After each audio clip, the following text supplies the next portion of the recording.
The midday sun hung heavy over the village of Ichuo as Nanjala stepped over the threshold of her new compound, a single satchel pressed tightly to her chest. Her brown dress, faded at the hem, was neatly pressed. Her braids were freshly done. Yet her eyes, though calm, flickered with something between fear and resolve. A group of goats bleated from behind the fence. The wind carried with it the smell of wet soil and simmering stew from neighboring huts, but none of it seemed to come from this house, the one she now had to call home. Mzee Baraka didn't say much as he led her in. He was a man of few words and fewer expressions, his beard flecked with gray, eyes always seeming to look just past the people in front of him. He motioned vaguely to the small hut that would be hers beside the main house. Then, without ceremony, he walked away to sit beneath the mango tree, sipping on tea and watching the world pass, as though nothing in his life had just shifted. Standing at the doorway was Mama Dodo, the first wife. She was older, sturdier, with sharp eyes that had long lost the habit of blinking kindly. Her arms were folded, her face unreadable. Nanjala greeted her with lowered eyes and a soft, "Shikamu mama?" Mama Dodo didn't reply. Instead, she turned and walked back inside the kitchen hut, leaving the girl alone with the smell of unfamiliar space and the echoes of everything that hadn't been said. The compound was quiet that evening, except for the rustling of banana leaves and the distant laughter from neighboring compounds. Nanjala was told, not asked, to prepare the evening meal. No one offered to show her where the spices were kept or how Baraka liked his soup. She stepped into the kitchen, her hands trembling slightly as she gathered firewood and set a pot over the 3 stones. She had cooked all her life, on borrowed stoves behind her mother's shop for siblings and sick neighbors. But here, every flicker of the fire seemed to laugh at her uncertainty. The water took too long to boil. The beans were hard. The ugali clumped into lumps too thick and dry. Smoke filled her eyes as she tried to salvage the stew, her scarf slipping from her head as she stirred with increasing panic. When she finally brought the food out, sweat soaked the back of her dress. Baraka sat silently. Mama Dodo looked at the plate like it was a riddle meant to insult her. The first bite was met with silence. The second, Baraka coughed lightly, set his spoon down. Mama Dodo didn't even pretend. She pushed the plate away, stood and left. No words. Just the sound of her feet brushing the dust. The children followed. Only Baraka stayed for a moment longer before rising without comment. The space emptied like air leaving a gourd. Nanjala remained seated, staring at the untouched food in front of her, fingers stiff. The only sound now was the steady crackle of dying firewood and the dull ache in her chest. Her hands clenched. Then slowly, as if confessing only to herself, she whispered into the kitchen's empty shadows, "If fire teaches, then let me be the student." That night, she lay on her mat and listened to the chirp of crickets and the distant howling of hyenas. Her stomach growled, but she ignored it. Her pride hurt more than hunger. No one had said a word to her since dinner. Not a scolding, not a comfort. Just silence, the kind that wraps around your ears like cotton and makes even your own thoughts sound foreign. She thought of her mother, now buried beneath the tamarind tree back home. A woman who had stirred pots like they held secrets, who sang while cooking, who said food without heart always tasted like sadness. Nanjala had watched her quietly for years.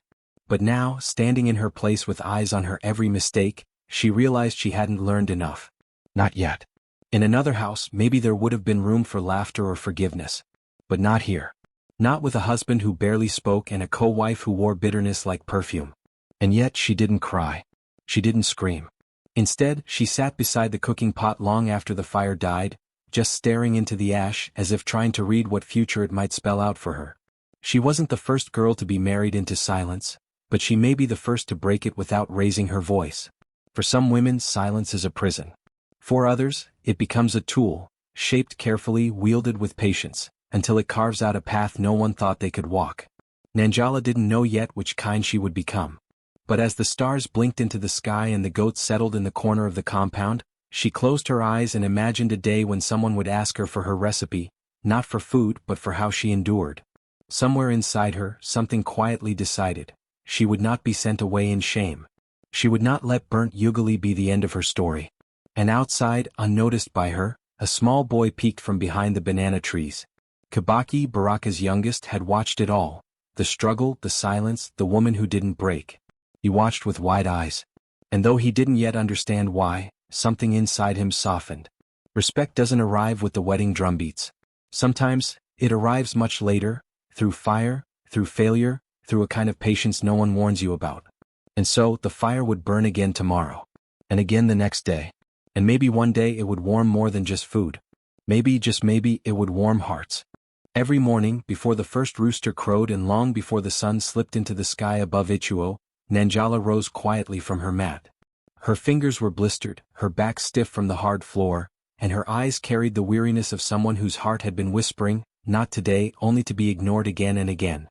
Still, she stepped out into the cold dawn, gathered wood, and knelt beside the stubborn three-stone hearth in the kitchen hut. The fire refused to obey her. Some days the wood smoked but didn't flame. Other days the flame danced too high, burning the bottom of her pots before the water had even boiled. Maize went sour from soaking too long. The bean stew grew watery or tasteless. Every meal felt like a gamble, and each bite invited silent judgment from those who ate, or worse, chose not to. Mama Dodo no longer tried to hide her discontent. She walked past the kitchen muttering loud enough for Nanjala to hear, "A guest with no salt. What kind of woman enters a marriage without seasoning?" The words stung not because they were loud but because they were echoed quietly by others. At the communal well, the whispers floated just above the surface of drawn water. "She burns even porridge, I hear. Mzee Baraka's second wife feeds him smoke for supper. Maybe he married her for quiet, not for food." Laughter, soft and cruel, followed these remarks like hungry flies. Still, Nanjala didn't stop. She refused to stop. She woke early and cleaned the kitchen herself. She walked farther to collect drier firewood. She visited the market, inspecting vegetables like they held answers in their skins.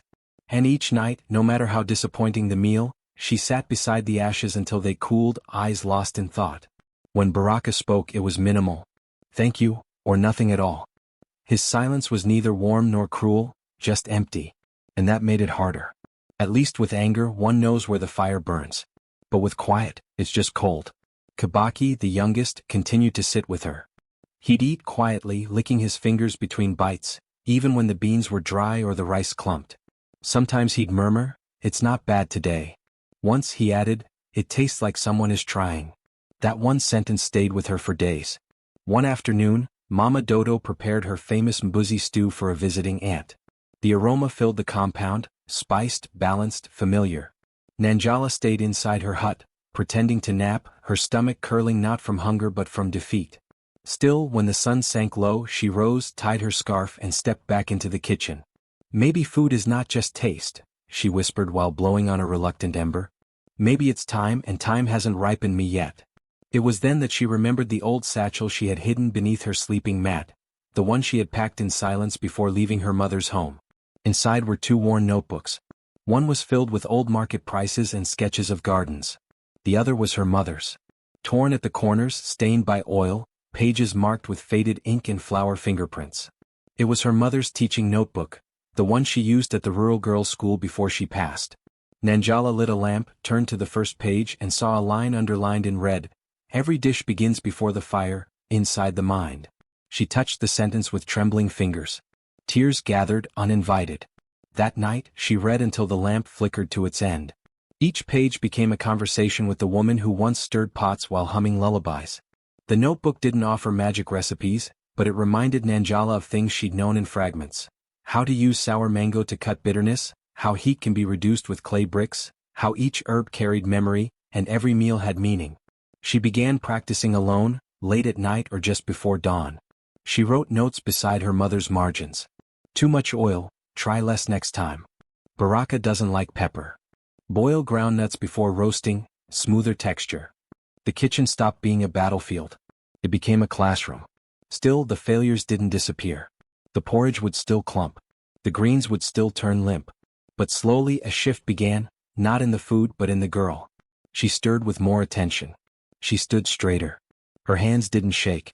One afternoon, while she stood roasting cassava chips in a corner of the compound, two girls from the neighboring homestead passed by. They didn't laugh or whisper. One even slowed down. "Are those your cassava?" Nanjala nodded. "They smell nice." A moment passed. The girls smiled and walked on. Later that evening, as she sat alone peeling sweet potatoes, she felt something unexpected, a soft pride. Not big, not boastful, just a warmth in her chest that didn't come from the fire. For once, the kitchen smoke wasn't chasing her out, it was wrapping around her, slowly becoming a cloak of experience. She knew the village still talked.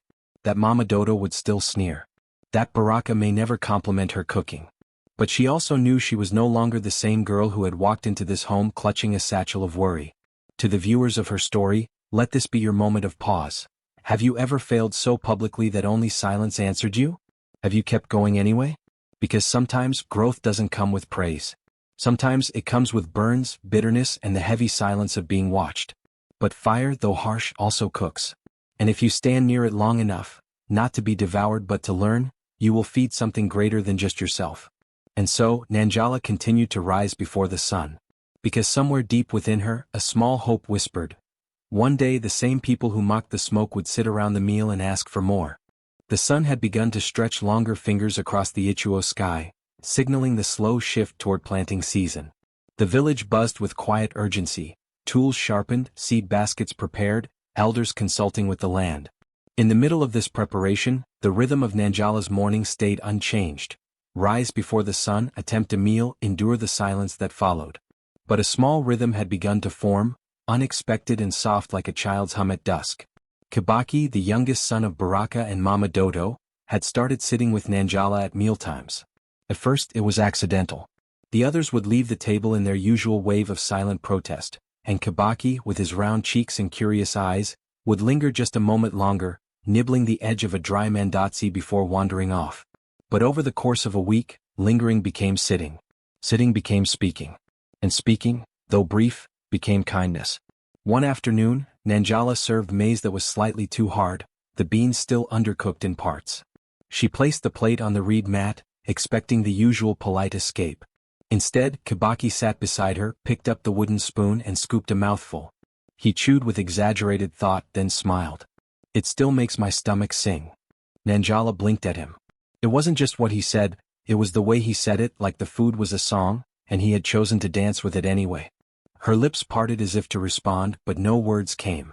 Only a strange warmth crept up her neck and settled behind her eyes. From that day the boy began to appear just as she laid the mat. He never spoke much, but he never complained. Whether the stew was too salty or the rice too soft, he ate slowly, carefully, like he understood he wasn't just filling his stomach, he was softening a space that had gone hard with silence.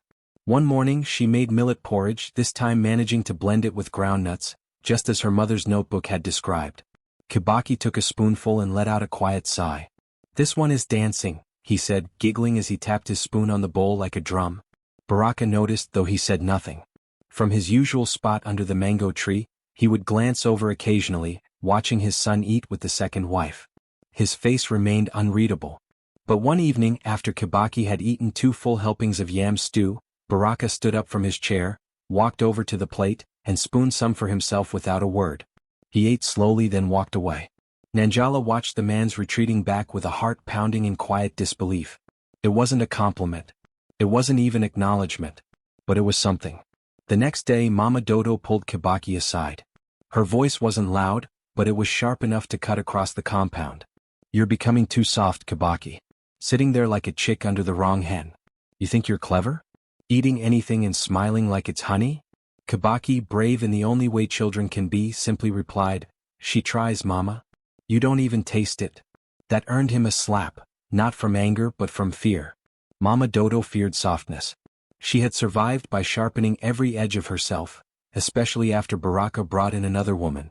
To her, kindness was a weakness, a door to humiliation. Nanjala heard the commotion and pretended she didn't. She kept stirring her pot, adding crushed coriander this time. But her hands shook. When Kibaki appeared for dinner that evening, his cheek was red and swollen. Still he sat down and waited for the bowl. Nanjala served in silence. When he smiled again, even with pain tucked into the corners of his lips, she couldn't hold it anymore. She gently placed her hand over his spoon and said softly, Even burnt bread can become a blessing if eaten with kindness. He didn't respond. He didn't need to. The moment stretched between them like steam rising from a pot, silent, invisible, and full of meaning. Later that night, Nanjala sat by the fire outside, her knees pulled up under her chin. The stars hung lazily overhead. Somewhere nearby, a drum echoed from a different homestead. She stared into the flame, remembering all the time she'd wanted to give up. The shame. The hunger. The cruel jokes.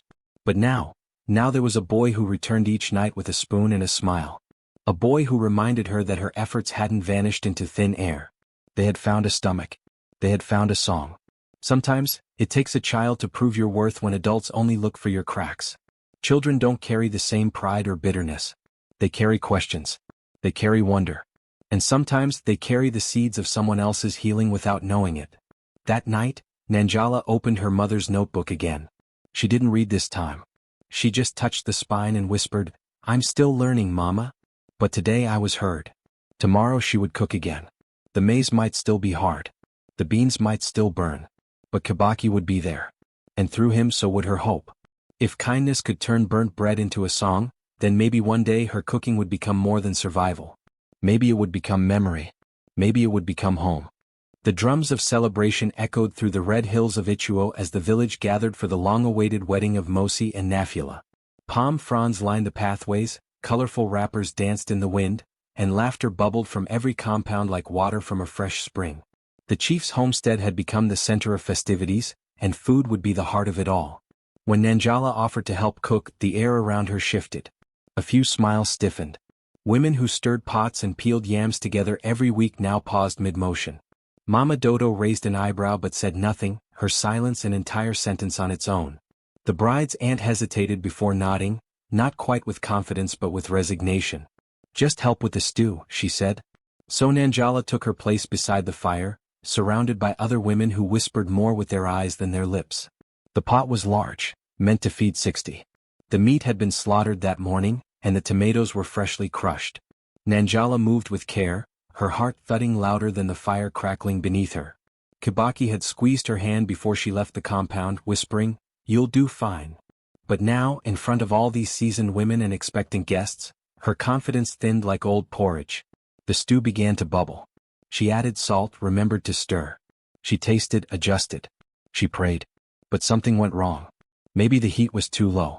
Maybe the onions weren't browned enough. Maybe fear crept into her fingers and loosened her judgment. Whatever the cause, by the time the first serving was ladled into bowls, the stew was watery, bland, and as forgettable as boiled leaves. She saw it in their faces before she heard it in their laughter. Guests politely pushed their bowls away. Children returned with barely touched plates.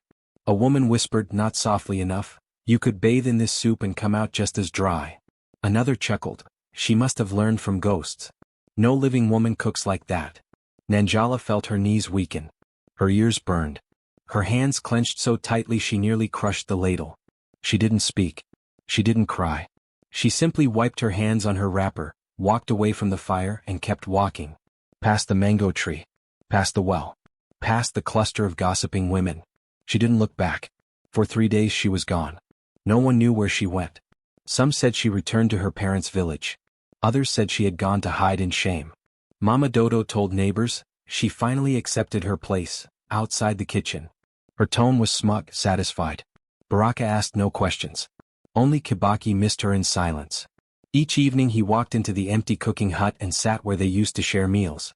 On the third night, he left a folded piece of paper under the small clay jar beside her firestones. It read in uneven handwriting, "Let's cook together when you come back." She returned on the morning of the fourth day. No fanfare, no explanations. Her wrapper was dusty, her face sun-kissed from time spent walking. She nodded at Baraka, exchanged no words with Mama Dodo, and entered the cooking hut. She found Kibaki's note, unfolded it slowly and stared at the shaky letters. A soft breath escaped her lips, not quite a laugh, not quite a sob. Without speaking, she gathered a few cassava roots, some dried fish, and a small bottle of oil. She started a fire. Not for others. Not for the village. Just for herself. She didn't aim to impress anyone this time. She sliced carefully, washed twice, stirred with calm hands. The food was simple but fragrant. When Kibaki entered that afternoon, she handed him a bowl. He ate with that same thoughtful joy, swinging his legs as he sat. That night, under the muted glow of stars, Nanjala stared into her rekindled fire and whispered, "Even stones can become soup if the story is patient enough." The taste of failure still lingered on her tongue. But so did resilience. One pot had failed, yes. But it didn't mean her hands were cursed. It didn't mean her heart couldn't still find its rhythm. She opened her mother's notebook again and scribbled a new sentence in the margins. "Shame is a visitor. It doesn't have to stay for supper." Outside, laughter from the wedding still echoed in the distance. fading now like a drum that had played too long. The world had moved on. And she had returned, not to be celebrated but to begin again. Sometimes a woman's worst day becomes the soil from which her finest self grows. But only if she's willing to keep cooking, even when no one is hungry to taste it. The shame of one pot doesn't mean the kitchen is cursed. Nanjala had learned something deep, something only loss can teach, that dignity is not in perfection. It's in showing up, again and again, with a wooden spoon and a heart that refuses to close. And in that quiet evening, as Kibaki leaned on her shoulder and the stew simmered with modest satisfaction, Nanjala understood. Her food might still not be perfect, but it no longer tasted of fear. It tasted of beginning. The mornings were quieter now, but not with emptiness. Rather, a gentle calm had settled over Nanjala's part of the compound, like the early mist that kisses banana leaves before the sun burns it away. There was no parade of praise, no parade of shame either. Just quiet routines, small wins, and firewood that caught more easily. It was during one of those early mornings, as she cleared the hearth of last night's ashes, that she felt something strange, a crinkle beneath the dust. She swept her fingers through the charred remains and pulled out a small soot-covered cloth bundle. Her heart paused. She recognized the faded green wrap immediately. Her mother's cloth. A wrap she had seen tied around her waist too many times to count. Inside were loose, brittle pages, torn at the edges, some brown from heat, others marked with old oil stains and smudged ink. The handwriting was familiar, looping, firm, confident. Her mother's. These weren't the same recipes from the notebook she had already been reading. These were personal notes, scribbled during trial runs, jotted on scraps of newspaper, old leaflets, even the back of envelopes. Some were strange combinations, millet roasted with clove dust, pepper leaves steeped in tamarind juice. Others were instructions: slice before salting, bitterness hides in the skin, or, when food is stubborn, sing to it.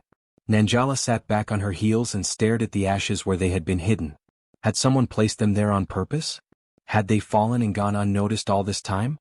Or had the kitchen, in its silent wisdom, decided to give them back when she was finally ready? Whatever the answer, the feeling that surged inside her wasn't just joy. It was like finding a voice she thought she'd never hear again. That night, with trembling hands, she chose a recipe labeled only, plantain, crispy joy. She didn't follow it exactly, she added her own twist, slicing the plantains thinner, brushing them with palm oil and a touch of honey before roasting them over low flame. For the crumble, she grated cassava and blended it with groundnuts and crushed morina seeds, frying the mixture until golden. The aroma pulled Kibaki from his evening play.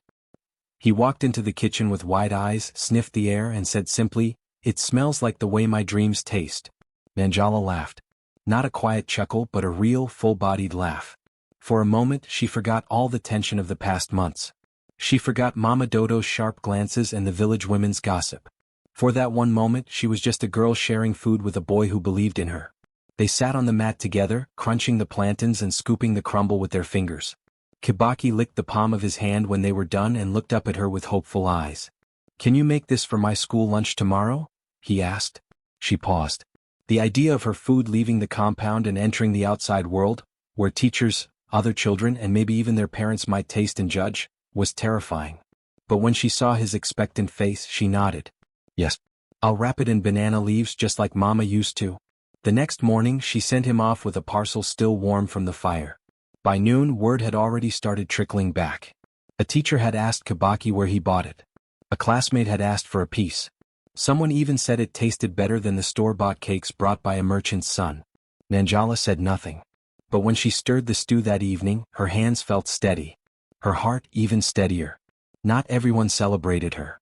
And not everyone would. But something was shifting. Slowly. Like water softening yam. 2 days later, while Nanjala was at the well, Mama Dodo entered the cooking hut. She found the cloth bundle where Nanjala had placed it safely beneath a dry gourd. She untied it, unfolded the pages and read them, not with curiosity but with suspicion. Each note reminded her of a past she never wanted to compete with. A past that smelled like home but wasn't hers. When Nanjala returned and saw the fire already lit and the papers missing, she knew. Her chest tightened. Ashes danced in the corner of the hut where torn pages had clearly been burned. The cloth wrap was there but empty. Kibaki's drawing of the plantain dish, gone too. She said nothing. She didn't scream. Her voice was not a weapon she intended to waste. Instead, she opened her mother's surviving notebook, found a blank page, and began rewriting what she could remember. Then she paused, stared at the smoke curling from the dying fire and whispered, "A recipe is not paper. It's what survives when the fire cools. Because that's the truth, paper burns. Memory doesn't. Skill doesn't. Art doesn't." To the ones watching her journey, ask yourself, have you ever lost something precious, but kept the skill it once gave you? A notebook, a song, a person? Did you let the fire end you, or did you feed it until it shaped you? Nanjala didn't cry that night. She simply cooked again. Not because the world had clapped. Not because she had won. But because the fire still listened. Because the memory still lived in her hands. Sometimes the ashes don't bury. They reveal. And in the quiet of that kitchen, under the flicker of firelight and betrayal, Nanjala found another truth. You can take away her recipes, but you can't unteach her how to feed love. The sun was still yawning behind the hills when Nanjala laid out the first 3 lunch packs on a reed mat by the roadside. Each was carefully wrapped in banana leaves tied with raffia string, and lined with scribbled paper notes that read things like, "Try this with warm tea," or "No 2 bites are the same." Inside, spicy cassava crumble, steamed pumpkin leaves with groundnut oil, and her now quietly famous roasted plantain with a dusting of ginger salt. She didn't expect much. Most women in the village still looked at her with the kind of politeness reserved for outsiders who overstayed. A few men had mocked her attempt weeks ago to sell fried maize snacks. "Why buy smoke when you can smell it for free?" one had said with a wink. But today felt different. Maybe it was the steady strength she'd begun to carry in her shoulders. Maybe it was the way Kibaki proudly marched to school with her food in hand, announcing, "This was made by my other mama." She sat up by the dusty tree at the bend in the main footpath, a place where charcoal sellers, banana vendors and mothers with infants often passed. For hours no one stopped. A few glanced. One woman slowed, sniffed the air, then moved on. Nanjala sat silently beside her small display, reading the recipes she'd rewritten from memory, tapping her foot, pretending not to count the quiet seconds. Then, near midday, a wrinkled elder with a limp and a walking stick approached. He looked at her lunch packs, then at her face. "You are Baraka's second?" he asked. She nodded. He bent, picked up one of the leaf wraps, sniffed, then smiled faintly. "You are the girl with stubborn recipes." She wasn't sure if it was a compliment or an insult, but she smiled anyway. "Yes, Mzee." He handed over a few coins and shuffled away, muttering, "We'll see if stubbornness tastes good." That first sale broke the silence. By evening she had sold 5 packs. The next day 8. The day after that 12. Word began to move, quietly at first, like whispers through maize stalks. "Her food doesn't burn anymore," someone said. "It tastes like it remembers something." A young mother who once avoided Nanjala at the well now lingered after buying a lunch pack, asking how she got the cassava to stay so soft. And then came the women's group. Led by Mama Shaylee, a no-nonsense midwife with arms as strong as her voice, the women's cooperative gathered every fortnight to plan projects and teach younger girls survival skills. They'd never acknowledged Nanjala publicly. But now, invited by the scent, the resilience, or maybe both, they sent a message through Kibaki. "Come teach us how to make that crumble." The first time she stood in front of them, flour on her hands, teenage girls looking up from behind bubbling pots, she nearly forgot how to speak. But her voice found rhythm as she cooked. She explained how too much fire ruins groundnuts, how bitter leaf loses its edge when steamed with tamarind water, how a pinch of smoked salt turns boiled yam into comfort. Mama Dodo sat in the back, arms folded, eyes narrowed. She didn't interrupt. She didn't smile. But she didn't leave either. When Nanjala passed her a bowl of the final dish, she took it wordlessly and tasted. Her lips pressed together, unreadable. She returned the empty bowl to the basket without comment. But she returned the next time and the time after that. At home, the changes were subtle but unmistakable. Baraka, who had once eaten only from Mama Dodo's pot, now occasionally reached for Nanjala's plate during supper. He didn't say anything, but his spoon returned for second servings. One evening he even mumbled, "More salt next time," which in Baraka's world was a poem. Nanjala didn't celebrate outwardly. She didn't crow about it to anyone. But that night, as she rinsed her hands and stared into the reflection of the moonlight on the water basin, she whispered, "I don't need applause, I just want the hunger to stop walking past me." She had never wanted glory. Just a place at the table. A place where her food could do what it was born to do: feed, soften, remind. The roadside mat grew from 3 packs to 20. Kibaki helped fold the banana leaves. Young girls came to the hut at dusk with paper and pens. Some asked to copy her spice ratios. Others asked, "Can you teach me the way your mother taught you?" To the viewers watching this unfold, consider, What happens when someone keeps offering their gift, long after rejection stopped being new? What if your quiet persistence becomes someone else's daily nourishment? Nanjala's story wasn't about a market win or a stew that finally thickened. It was about respect. And respect grows slow like millet, it doesn't shout, it fills. Quietly. Steadily. Until one day you look around and realize the field is golden. So while the village may never call her the best cook, while Mama Dodo may never praise her in words, and Baraka may never say more than 2 sentences in a row, Nanjala had arrived. Not loudly. Not suddenly. But with every hand she fed, every girl she taught, every leaf-wrapped parcel passed across the dusty road, she arrived. And the hunger? It had finally begun to bow. The early morning air was thick with mist, curling lazily around the compound as the coals from last night's fire glowed a soft orange. Nanjala sat cross-legged by the hearth, grinding roasted sesame seeds with the side of a stone, her movements practiced, deliberate, graceful.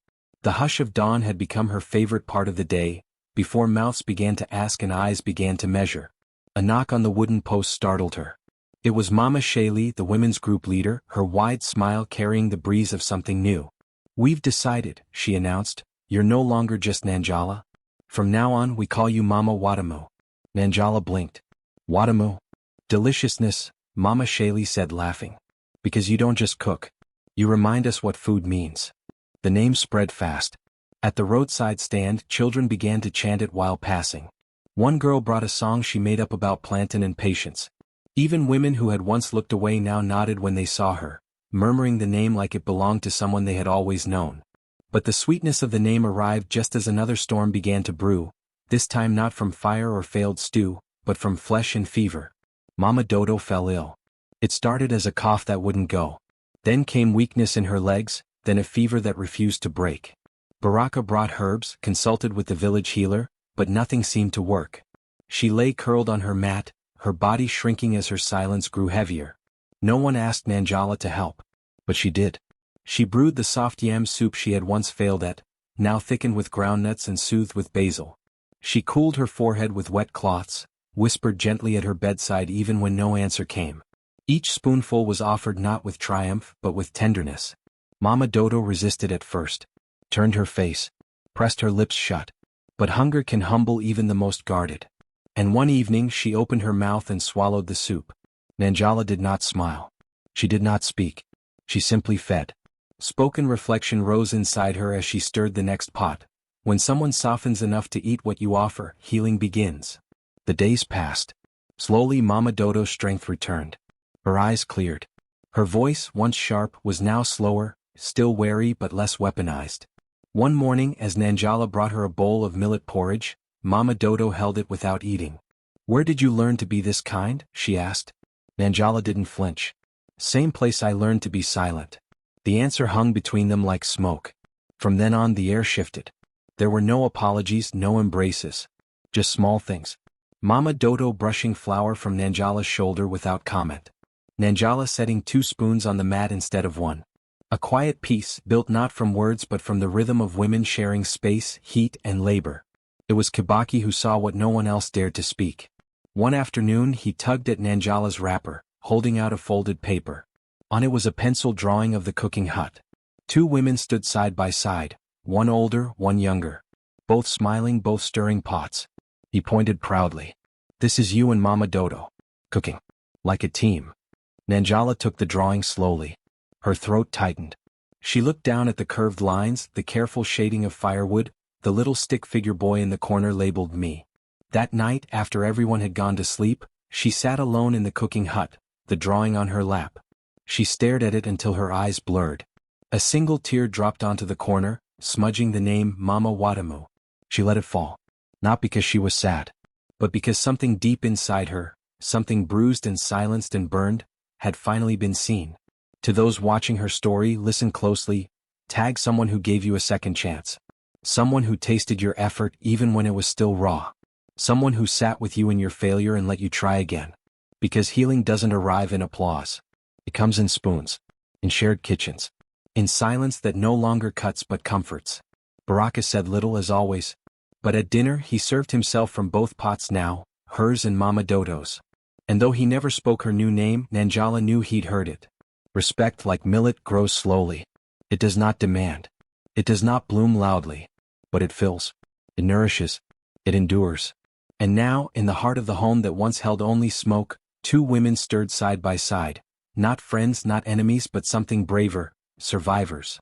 And one small boy, drawing them in pencil, was writing their legacy in strokes that would outlive them both. The sky over Ichuo blushed gold as dusk settled in, casting long shadows from the mango trees onto the earth-swept compound. Smoke curled softly from the outdoor kitchen, not thick or chaotic as it had once been, but graceful, steady, like incense rising in quiet celebration. Nanjala stood barefoot beside 3 simmering pots, adjusting firewood with practiced hands. The meal had been cooking since early morning, and every layer, sweet, bitter, spicy, smooth, was purposeful. Tonight was no ordinary meal. It was a gathering of the village, an invitation written not with ink but with effort. Word had spread over the last week. Mama Watamu is making supper for the whole village. The same people who once avoided her pots now arrived with woven fans, Tupperware, daughters on hips. Some came out of curiosity, others out of loyalty, and a few, though they'd never say it aloud, came to repent through their silence. Children played in circles, elders sat beneath the baobab, and Baraka placed low stools around the fire as if marking sacred ground. The scent of fried pumpkin leaves and coconut oil hung in the air like a promise. The girls who had trained under Nanjala scurried back and forth, serving plates, wiping hands, learning the art of feeding many with dignity. The pots were unveiled one by one. Spiced millet with honeyed onions. Roasted goat wrapped in banana leaves. Her now signature cassava crumble with fermented pepper. And a special yam stew thick and bold, the very dish she once failed at. She tasted everything twice, but when she reached for the salt bowl, she paused. Something in her stilled. The final dish, the thick stew that would anchor the night, remained without salt. She smiled softly. Baraka took the first bite and nodded slowly, his version of thunderous applause. Then came Mama Dodo. She stood, plate in hand, and looked out over the gathering. The same mouth that once spat doubts now trembled slightly before speaking.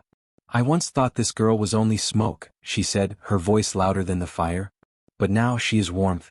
She did not fight me. She fed me. And that fed more than my stomach. Gasps passed through the crowd like wind through leaves. Mama Dodo was not one to offer praise. Not even to her own mirror. Nanjala stood still, hands folded, her eyes on the fire. She did not speak. Her quiet was no longer fear, it was fullness. Baraka stood next. With a voice rough like old wood but clear, he looked around and said, "This meal is more than food. It is a lesson. From today this shall be known as the supper of second chances. In this home and in this village." Applause erupted, hesitant at first, then bold. A few women clapped through tears. Some men lowered their heads in the old gesture of earned respect. Spoken reflection rose in Nanjala's chest, soft and certain. Respect is not given when you arrive, it is served slowly like stew that needs time. She scanned the crowd and saw something that moved her more than the words. Mothers and aunties bringing girls forward. "Teach her to clean cassava like you do," one woman said, pushing a shy teen forward. "She doesn't know fire yet. But she learns fast," said another. One by one the girls came to her, not as strangers, not as skeptics, but as seeds ready to be planted. She welcomed each with a smile and soft instruction. That night, when the moon rose high and the dishes were empty, Nanjala returned to the fire alone. She scooped the last of the stew, tasted it, and smiled. Still no salt. But it didn't matter. Because salt is only one way to make a meal memorable. And tonight's flavor came from something deeper. Struggle, growth, forgiveness. Her stew had carried rejection, healing, and now honor. It had served the bitterness she endured and the sweetness she became. To those listening, watching, maybe even doubting their own long, quiet efforts, this is your call. You may not be clapped for now, but the work is seasoning the village around you. Author's voice. Her patience didn't just feed a family. It salted the entire village. And so, Nanjala sat by the fire, letting its light paint her face. No longer a girl trying to earn space, but a woman who had filled it with flavor, one imperfect spoonful at a time. She had not fought for power. She had cooked for it. And now, even a meal without salt was enough to change a village's taste. The early rains had started again in Ichuo, drumming softly on rooftops and beating rhythm into the soil. It was the kind of rain that brought new life, and in Nanjala's kitchen, something else had begun to grow too, not from the earth but from memory, ink, and the warmth of shared meals. She had never planned to write anything. But one morning after a lesson with the village girls, she found herself scribbling a note for them beside a plantain recipe: "If it burns, ask it why." The girls giggled when they read it, but the phrase stuck. One girl asked if she could copy it into her own book. Another asked for that sweet story about the banana stew in your mother's songs. And so it began. Nanjala found a stack of old lined paper, bound them together with twine, and titled the first page, "Food and Fire, Lessons from the Second Wife's Kitchen." Each recipe she added came with something more: a reflection, a proverb, a line from her mother, a mistake she'd made and what it taught her. The yam stew she once failed had a note underneath: "This stew taught me shame, then grace. Stir it slowly like forgiveness." There were pages titled, "What to do when the beans refuse you, when salt is too late, and flour that fights back." Some were playful, some tender, and a few made the girls reading them cry, especially the one about the market day she came home empty-handed but full of resolve. And always she added a message beneath each: "Cook not to impress but to remember." Kibaki, now a sharper artist and taller in the shoulders, insisted on helping. He spent hours sketching borders of cassava leaves, fire pits, smiling pots. He drew the young girls with wide eyes, measuring spices like they were holding secrets. And most tenderly he drew a 2-page spread of 2 women, one older, one younger, standing in the kitchen, their spoons crossing like a silent pact. Nanjala let the drawing sit untouched until one morning, Mama Dodo entered the hut, holding a folded page. Without words she placed it in Nanjala's hand. It was a simple recipe for boiled pumpkin with garlic ghee, written in rough, block letters.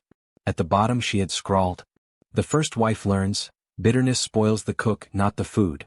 Nanjala looked up in surprise. Mama Dodo just shrugged, her mouth twitching in a half-smile, and walked out. That page went straight into the center of the book. It wasn't just a recipe collection anymore, it was a living record of what the fire had made of all of them. The women's group offered to create copies. A carpenter from the village made a small shelf for the community center. The first handwritten copy, pages slightly smudged from fingers and food, was placed there gently with a carved label above it: "Cookbook of Fire and Second Chances." Girls began borrowing it. Mothers copied pages into notebooks. Even a traveling teacher requested to translate it into Swahili for another rural school. And Nanjala? She continued writing, not for publication, not for fame, but because every lesson not written was a daughter left hungry. Spoken reflection filled her one evening as she watched a new girl struggle to light the fire.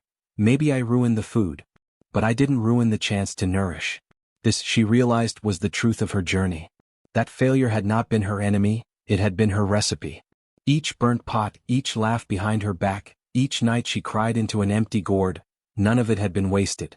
All of it had become seasoning. And now, that seasoning flavored stories passed down through pages. Not pages filled with exact measurements and professional polish, but with human errors and enduring wisdom. To the viewers following her journey, would you read a cookbook full of failure and flavor? One where every line was a survival, and every spice was once doubted? Author's voice: this was never just about food. This was about every second chance a woman cooked with her bare hands and brave heart. Baraka, who rarely spoke more than a few words, sat with the book one afternoon. He flipped through it quietly, tracing the drawings. When he reached Mama Dodo's page he paused, then turned back to the beginning. He didn't say anything.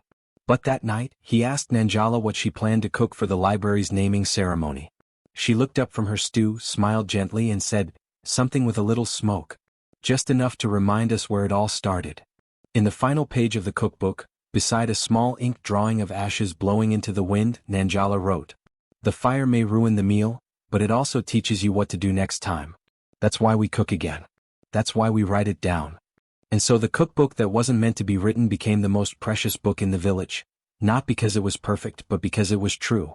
And truth, when flavored with humility and stirred with love, never goes out of style. 1 year later, the village of Ichuo had changed, but not in the loud ways of city expansion or foreign influence. No, this was the slow, sacred kind of change. The kind that grows quietly in kitchens, spreads through stories, and settles deep in the bones of community. Where there was once laughter at burnt ugali and bitter stew, there were now rows of curious girls lined up beside fire pits, measuring spices with furrowed brows and flour-streaked fingers. At the center of it all stood Nanjala, calm and rooted like the oldest baobab, guiding each young hand with the patience of one who had learned by being undone. The Kitchen of Wisdom was what they called it now. What had once been a battered cooking hut was transformed into a wide, shaded space with 3 open fires, a wall of chalkboard recipes and rows of low stools for learning. Some girls came barefoot from nearby homesteads. Others walked in from neighboring villages with notebooks in hand and dreams in their eyes.